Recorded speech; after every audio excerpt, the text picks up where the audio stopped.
Sa pagbabalik, meron tayong isang kawali, non-stick. At meron tayong butter, no? Unsalted butter, mas maganda, pero wala akong nakita. Yan na lang. Meron akong repolyo. Dice cut. Lagay natin dito.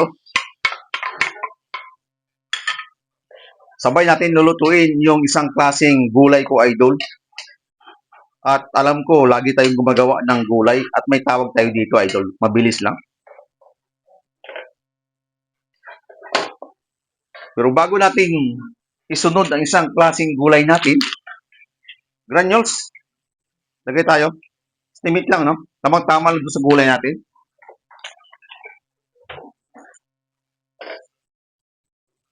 May idea na kayo kung ano tawag sa repolyo natin. Ito yung carrots. Mushrooms ang lata na maliit. Carrots natin. Nilaga ko na to, idol, bago ko lagay dito. Mabilis na naman gawin yon, yung paglalaga. Meron akong papaya. Nakalaga na rin. At mix mo lang yan, idol, no? Mayroon na tayong tinatawag, idol, na ano yun? Mabilis at madali lang gawin. Ito yung tinatawag natin, idol, na butter mix vegetable. Or ano yun, idol? Abangan nyo. Broccoli.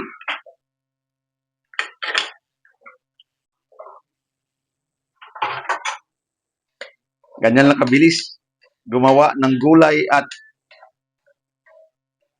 gawin, no?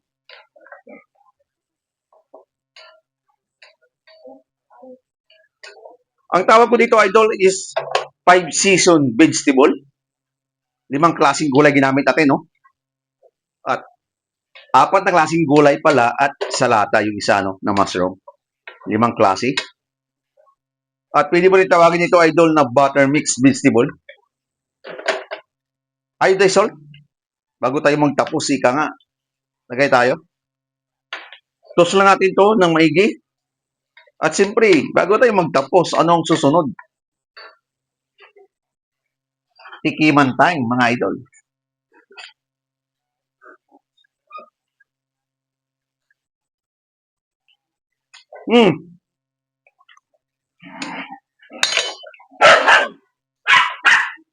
Nahulog. Nangumadali na yung mga aso namin. Gustong kumain na. Lutuin lang natin, idol, no? At okay na yung lasa, no? Yun lang. Yung gusto kong lasa. Kung nagda-diet ka, hindi ko na kailangan kumain ng kanin. Ito na lang. Okay na.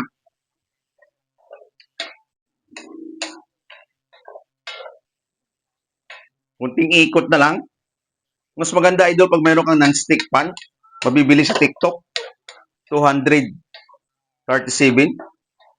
pesos. Meron ka ng ganito na non-stick pan. Yun lang, mga idol. Luto na yung 5-season vegetable natin or buttered mixed vegetable. Bye-bye, mga idol. Kainan na!